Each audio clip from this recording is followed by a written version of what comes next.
Should you take a daily aspirin to prevent cancer?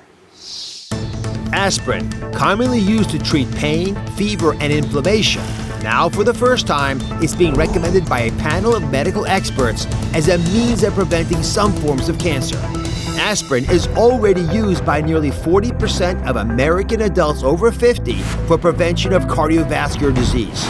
Growing evidence shows daily low-dose use of aspirin could also be a potent weapon in the fight against gastrointestinal and colorectal cancer.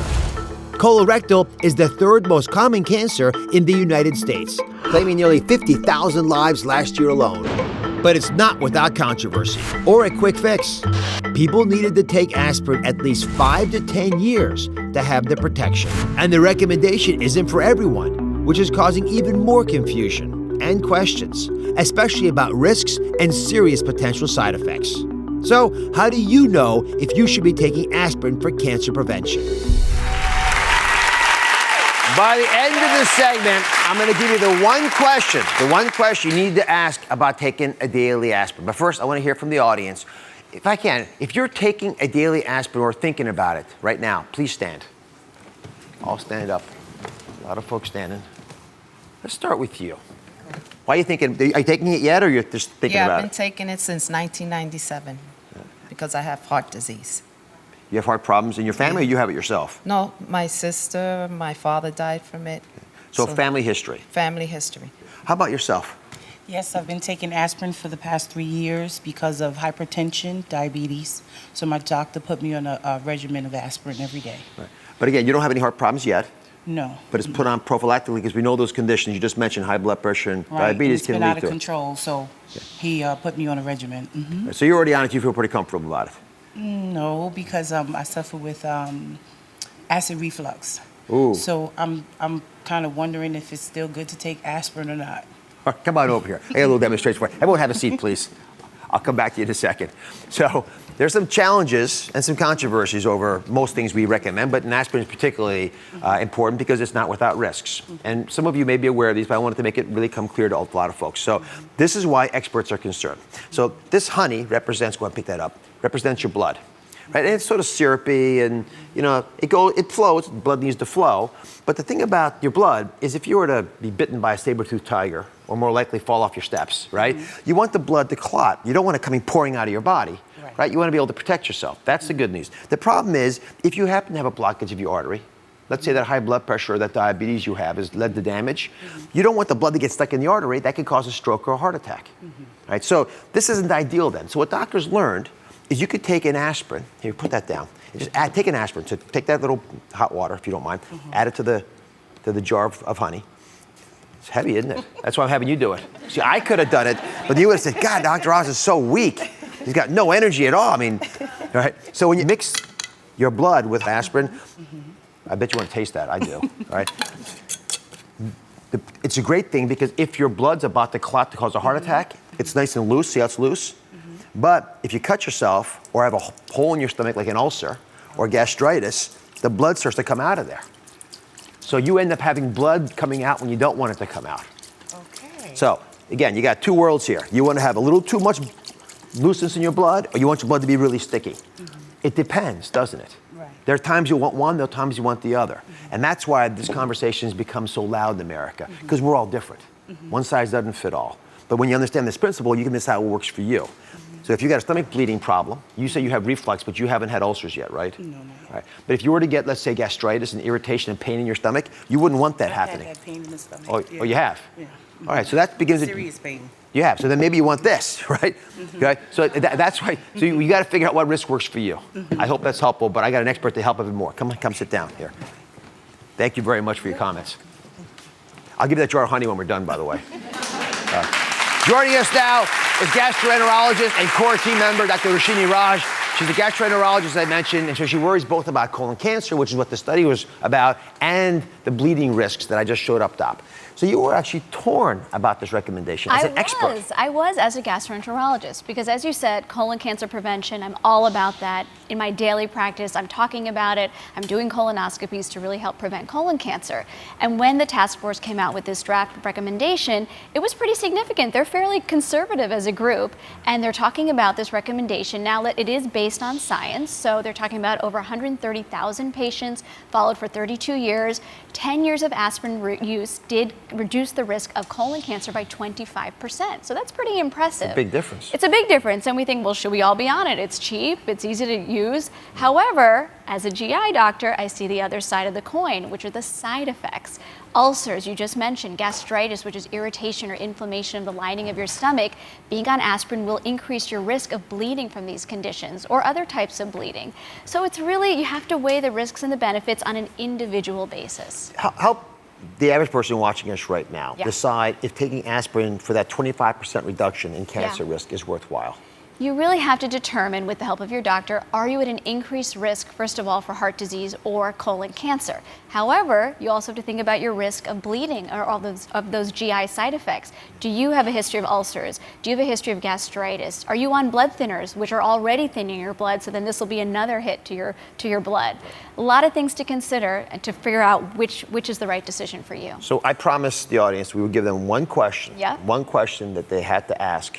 Once they have that answer, at least they'll be able to guide themselves in the right direction. What's the question? Very simple. You ask your doctor, should I be taking an aspirin to prevent colon cancer or heart disease? It sounds so simple, but the fact is many people never have this conversation with their doctor. Don't wait for your doctor to bring it up. You should bring it up. And that's the good thing that comes out of news like this. Even though it's somewhat confusing, it sparks that conversation, and that's when you're going to get the right information for you as an individual person.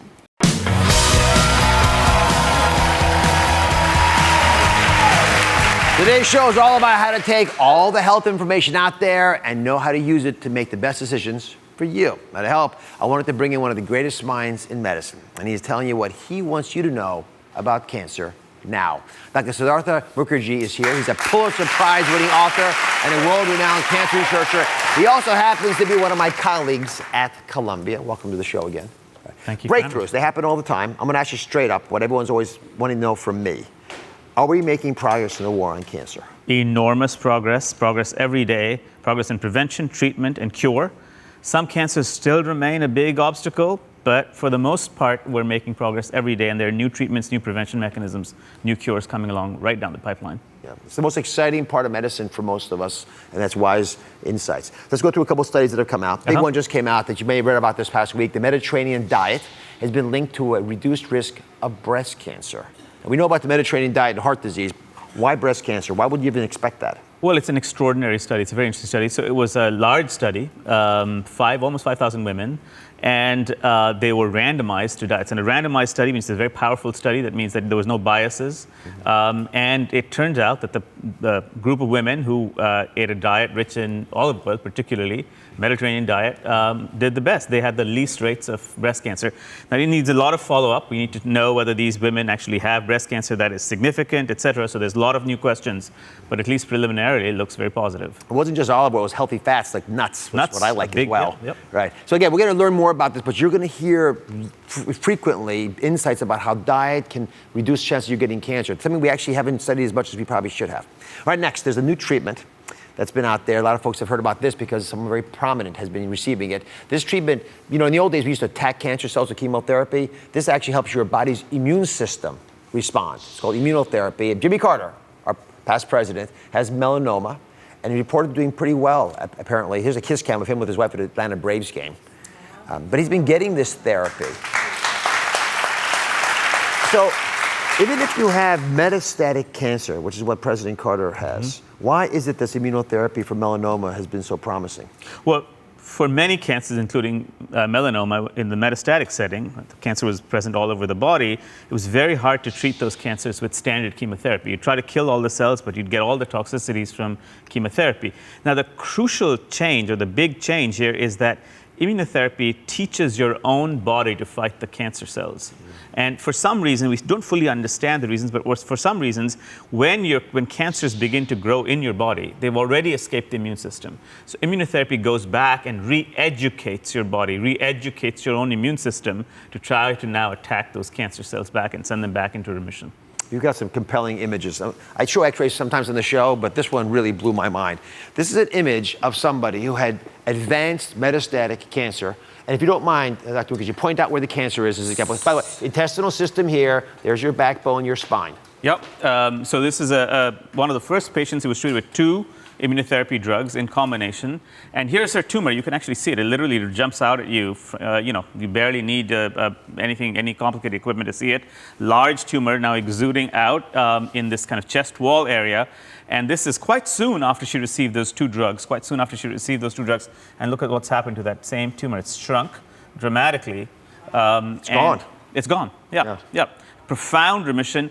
This was unheard of in melanoma, really unheard of. Now, we don't know which patients will respond yet. We don't know for sure if you will or will not respond, which tumors respond, but seems like an extremely positive, very promising area. It's like a dream. Yeah. You couldn't take us out surgically or anything else. It gives everybody who has cancer, even advanced cancers, some hope. Yep. Just hold on, guys. Just hold on, because we're coming up with solutions. All right, the laws of medicine. There are a couple of them that Dr. Mukherjee has wandered upon. He feels they can help all of us gain control of our health. The first one is that his strong intuition is much more powerful than a weak test. That help everyone understand how to do this. We've got a little experiment. So Dr. Mukherjee, come over here. We're going to do this together. All right? It's a very simple experiment you do with a coin, right? Coin, half dollar, right? So go ahead and flip it. Well, throw it in my hand anyway. Maybe beg. All right, so what is it? It's a head. Heads, okay. Now I'm going to flip it once, right? All right. Ready? Read it again. You see it's heads, okay?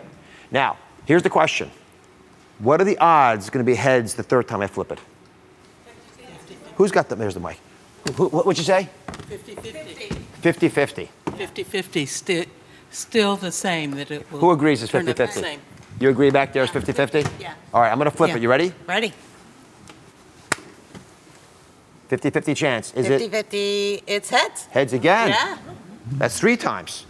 What is it this time? Dr. Mukherjee, you get to flip this time because I don't want them thinking I'm cheating. Okay. What are the odds that it's heads this I'm time? gonna do it What are the odds? everywhere. Still 50-50? Okay. Who doesn't think it's 50-50? Everyone agrees. Okay, flip it again. Flipped it. I turned it around in my. Have this wonderful woman look at it. Go ahead. It is heads again. Yep. All right. What is the chance this 5th time it's going to be heads? 50-50? It's a 2-headed coin. Now, Dr. Mukherjee, what is the point here? Have a seat and educate the audience. The lesson here is about intuition. So, I think this experiment illustrates a very important thing that we think about in medicine. You see, in medicine, tests never occur in a vacuum. Your doctor never thinks of you in a vacuum. He or she is always using what we know prior about you, what we know about you beforehand, their intuitions about your health to make future decisions. Tests don't live in vacuums. They live in real life, and they live with history. They live with the past. So if I flip the coin again, what's it going to be? Use your intuition. They got it. Thank you for watching. Don't forget to subscribe and turn on notifications so you never miss out on new videos to live the good life.